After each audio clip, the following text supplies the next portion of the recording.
تو کہتی ہے ہمارے گھر تو چوہے آتے ہیں جب تو ہم تو ان کو نہیں چھیڑتے، باجی چوہوں کو نقصان نہیں پہنچانا چاہیے، یہ بڑا نقصان کرتے ہیں، ہم تو کہتے ہیں سارا کچھ تاڑے حوالے، بس نقصان نہ کریں۔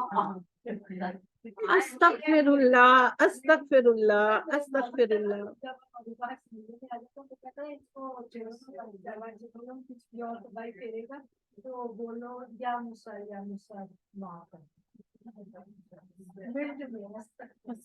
تو چوہے کا اور موسیٰ کا کیا تعلق ہے؟ استغفر اللہ استغفر اللہ استغفر اللہ۔ باقاعدہ میرے مالک کرتے نہیں، ان سے پوچھنا تو تھا کہ موسیٰ کا چوہے کا کیا تعلق ہے بھیا، موسیٰ علیہ السلام کہاں، یہ غلیظ مخلوق کہاں؟ اکل شعور نہیں تھا ذرا سا بھی۔ نہیں، ان کے پاس کوئی نہ کوئی لاجک ہوگی۔ وہی نہ کہتے ایسی کون بازی وہ پھر نہ پھر وہ جگہ چھوڑ دیتے۔ مجھے وہ کہنے لگی کہ جی ہم یہ کہتے ہیں اونچی آواز میں کہ چوہے، باقاعدہ انہوں نے مجھے یہ جملہ کہا کہ ہم اونچی آواز میں کہتے ہیں کہ وہ سن لے، اور بڑی عزت سے، ایسے ہی جیسے میں آپ سے کہہ رہی ہوں، یعنی کہ آپ تو کہتے ہیں نا مصیبت چوہا آ گیا، صحیح ہم تو ایسے کہتے ہیں۔ تو کہنے لگی کہ نہیں، ایک تو آپ ایسے نہ کہیں، اگر آپ ان کو نقصان پہنچائیں گی یا ان کو برا کہیں گی تو یہ آپ کو بہت نقصان کر کے جائیں گے۔ ہمارے گھر تو جب چوہے آ جاتے ہیں تو ہم تو اونچی آواز میں کہتے ہیں کہ آپ سب کچھ آپ کے حوالے ہے، ہمارا نقصان نہ کرنا۔ استغفر اللہ، آپ کے حوالے؟ وہ گٹر کی مخلوق سے ڈرتے ہو، اللہ سے نہیں ڈرتے؟ استغفر اللہ، چوہا! اور میں حیران ہوتی تھی، جنوبی ہند میں چوہوں کی پوجا کی جاتی ہے، تو میں کہتی تھی کیسے کرتے ہیں؟ مجھے میرے رب نے یہ بھی دکھایا، مجھے نبی صلی اللہ علیہ وسلم نے کہا تھا تم ایک جوتے کی طرح دوسری امتوں کے برابر آؤ گے، جیسے ایک جوتا دوسرے جوتے کے برابر آتا ہے۔ میں نے کہا استغفر اللہ اللہ، اور سب سے بڑا میرے پر آپ کا احسان یہ ہے، بہت احسانات ہیں، میں سب نہیں اٹھا سکتی، اتنی نعمتیں ہیں جو میرے رب نے کہا کہ تم میری نعمتیں گننا چاہو گن نہیں سکتے، لیکن جس نعمت کے لیے میں تہہ دل سے شکر گزار ہوں، آپ نے موحد بنایا، آپ نے توحید کا شعور دیا، آپ نے سارے سجدوں سے بے نیاز کر دیا۔ یہ ایک سجدہ جسے تو گنا سمجھتا ہے، 1000 سجدوں سے دیتا ہے آدمی کو نجات۔ مجھے اپنے رب کے سوا کسی کا ڈر نہیں، کسی کا ڈر نہیں، اور کسی کا مطلب کسی کا بھی نہیں۔ جب میں نے قرآن پڑھانا شروع کیا، مجھے تو پتا نہیں، میں تو بھائی گھر میں رہتی ہوں، لیکن بڑی محلے میں اٹھا پٹک ہوئی، مجھے نہیں پتا۔ تو میرے میاں کو ہمارے ایک نیبر اب یہاں سے شفٹ ہو گئے، انہوں نے باقاعدہ وہ ملنے آئے، اور باہر پہلے تو اندر بیٹھے چائے شائے پی، پھر ان کو باہر لے گئے، کہتے ہیں آپ سے کچھ بات کرنی ہے۔ پھر وہ کافی دیر بعد میرے میاں اندر آئے تو پریشان تھے، میں نے کہا کیا ہوا؟ تو کہنے لگے کہ نا وہ جو ہے نا محلے میں فلاں لوگ، تو وہ تو بڑے ناراض ہیں کہ اس طرح یہ تو وہابی ہیں، یہ دین خراب کر رہے ہیں، تو وہ یعنی کہ وہ غضبناک ہو رہے ہیں، وہ دھمکیاں دے رہے ہیں، تو میں تو چلا جاتا ہوں، بچے بھی پڑھنے چلے جاتے، تم گھر پہ اکیلی ہوتی ہو۔ میں نے کہا مجھے کوئی ڈر نہیں، میرا مالک اللہ ہے، میکسیمم کیا کر سکتے ہیں؟ کیا مار سکتے ہیں؟ مجھے تو شہادت مطلوب ہے، شہادت ہے مطلوب و مقصود مومن، نہ مال غنیمت نہ کشور کشائی۔ میرے دل کا حال میرا رب جانتا ہے، مجھے تو پہلے کبھی ڈر نہیں لگا، اور اب قرآن پڑھا کر میں ڈروں، سوال ہی نہیں پیدا ہوتا۔ میں نے کہا آپ میری فکر چھوڑ دیں، میرا معاملہ اللہ کی طرف، اتنے سال تو ہو گئے، کوئی کیا بگاڑ سکے میرے؟ ہاں ہاں جی، کیا نکلا؟ مسئلہ تو یہ ہے نا، میں نے اپنے رب سے کہا، میں نے کہا اللہ جی میں ریڈی ہوں، مجھ سے میرے لیے اس سے بڑا اعزاز کیا ہے کہ آپ کی دین کی راہ میں مجھے مار دیا جائے۔ خیر الحمدللہ الحمدللہ جو بہت سارے مسائل سے حفاظت کے مائنڈ میں 80% تو 90% کلیئر ہے الحمدللہ۔ دیکھیں پتہ ہوتا کیا ہے، آپ یاد کریں جب یہ سب کچھ ہو رہا تھا، جاہر قریب والوں سے پتہ لگ رہا تھا، بہت سارے لوگوں نے مجھ سے آ کر بات کی۔ بات کیا ہے، جب نبی اکرم صلی اللہ علیہ وسلم نے قرآن پڑھانا شروع کیا، یعنی کہ آپ پر وحی آنی شروع ہوئی، آپ نے تعلیم دینی شروع کی، کیا کیا مکہ والے نے؟ خود بیٹھ کر کہا نا وہ بندہ آیا ہے، وہ بندہ آیا ہے۔ یہ تو اللہ پبلسٹی کا کام کراتے ہیں۔ اللہ نے کہا یہ عورت ہے، کہاں باہر نکلے گی، لوگوں کو بتائے گی، چلو ذرا ان کو معمور کرو، ویلے بیٹھے ہیں، ٹائم ضائع کرتے ہیں۔ انہوں نے خود مسجد میں کھڑے ہو کر کہا ادھر بات کر ادھر بات کر۔ میرے میاں صاحب کہتے ہیں مجھے وہاں پہ جا کے احساس ہوا کہ جہاں پہ ہم اس لیے آتے ہیں حرم میں بیٹھ کے یہ کر رہے ہیں، فلک نے یہ کر دیا تو فلک نے وہ تو فلک ہی کہہ رہے الحمدللہ بیٹھ کے کہتے مجھے یہاں پہ احساس ہوا، پہلے شاید مجھے نہیں مانا تھا، مجھے جہاں پہ آتی بندے کو یہ نہیں خیال کہ میں ایک نام ایسا ہے عورت کا جہاں پہ اللہ کے گھر بیٹھ کے ذکر کر رہا ہوں، غلط معلوم ہے، حالانکہ وہ قرآن کا اس سے ان کا میں کسی کو بدل گیا، میرے لیے تو یہ ہے۔ الحمدللہ میں آپ سے وہی کہہ رہی ہوں، میں آپ کو حقیقت بتاؤں، اللہ یہی کرتے ہیں. اللہ پاک کہتے ہیں، اللہ سبحانہ تعالیٰ سورہ رعد میں کہتے ہیں، ہم قرآن جو قرآن کو نہیں قبول کرتے، ہم قرآن ان کے دلوں میں پیوست کر دیتے اور پھر وہ ہر وقت اس کی وجہ سے ریپ کا شکار ہے. میں نے تو کبھی ان کے متعلق بات بھی نہیں کی، ابھی بھی میں نام نہیں لے رہی. ہمسائے ہیں میرے اور میں ان کے لیے دعا بھی بہت کرتی ہوں. قبول کرنا نہ کرنا اس کی مرضی ہے. میں تو اس گھر سے باہر میں نے کبھی کسی کو کچھ بھی نہیں کہا. یہ اللہ باہر کا کام خود کرا رہے، خود کرا رہے، مجھے کوئی پرواہ نہیں، نہ تب تھی نہ اب ہے. ہاں اب یہ اس دفعہ جب میں نے تفسیر شروع کی ہے، میں نے اس عزم کے ساتھ شروع کی ہے کہ آئی ول ہٹ آن دا شرک، کیونکہ اب یہ چیز بہت زیادہ بڑھ گئی، بہت عام ہو گئی ہے.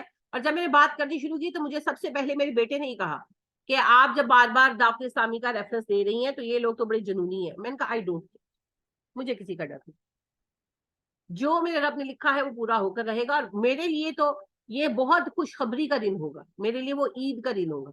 اگر میں دین کی راہ میں جان گوا بیٹھوں، وہ شہادت عظمیٰ، مجھے کوئی پرواہ نہیں. لیکن یہ سچ ہے اور میں بڑی سنجیدگی اور ذمہ داری سے کہہ رہی ہوں، پاکستان میں اور بھارت میں اور بنگلہ دیش میں اس وقت سب سے زیادہ گمراہی جو پھیلا رکھی ہے وہ الیاس ستار قادری صاحب نے پھیلائی ہوئی ہے. اور ان کا جو چینل مدنی چینل ہے وہ گمراہی کا بہت بڑا شرک اور گمراہی کا بہت بڑا ذریعہ ہے. اور میں نے اس گمراہی کے اثرات خود اپنی بہن کی زندگی پر دیکھی. وہ جب وہ یو کے چلی گئی تو وہاں ظاہر ڈسکنیکٹ سا ہو جاتا ہے بندہ، تو وہ مدنی چینل کو فالو کرنے لگی ہیں. اور میں حیران ہو گئی ہوں کہ وہ کہاں سے کہاں، اور دکھی میں اتنی دکھی ہوں کہ اگر بد دعا دینا جائز ہوتا تو میں ان لوگوں کو بد دعا دی، لیکن میں صرف دعا کرتی کیونکہ ہمارے گھر کبھی شرک ہوا نہیں، کبھی نہیں ہے. کیونکہ میری والدہ، میری ننیحال کی فیملی پشاور سے ہے، اور پشاور والے جو ہے توحید میں آپ کو پتا بہت پکے ہیں. اس پر مزید یہ تھا، میری نانی فوت ہو گئی تھی، میری امی کو ان کی خالہ نے پالا، تو ان کی وہ خالہ جو ہے ان لوگوں کا سارا کاروبار سعودیہ میں تھا، تو وہ بہت سال سعودیہ میں رہی تھی. وہ تو قرآن بھی عربی پڑھتی تھی، لہٰذا میری والدہ کو عربی قرآن پڑھنا آتا تھا اور انہوں نے ہمیں پڑھایا تھا. تو میری والدہ کے کانسیپٹ بالکل کلیئر تھے. تو یعنی کہ فیملی یعنی کہ یہاں پر جب میری والدہ بیاہ کرائی ہے، میکہ جو ہے وہ لاہور کا تھا، تو یہاں کے لوگ ان کو وہابن کہتے تھے اس وقت بھی. تو میری والدہ نے یہاں بہت کچھ ختم کرایا، یعنی کہ ان کو چینج کیا، ان کی نمازیں ریگولر کرائی اپنی فیملی میں آ کر. تو میری والدہ تو ایسی تھی. صرف مدنی چینل کے پیچھے لگ کر جو گمراہی میری بہن پر آ گئی ہے، اس کو دیکھ کر جو میرا دل کٹتا ہے وہ تو میں جانتی ہوں.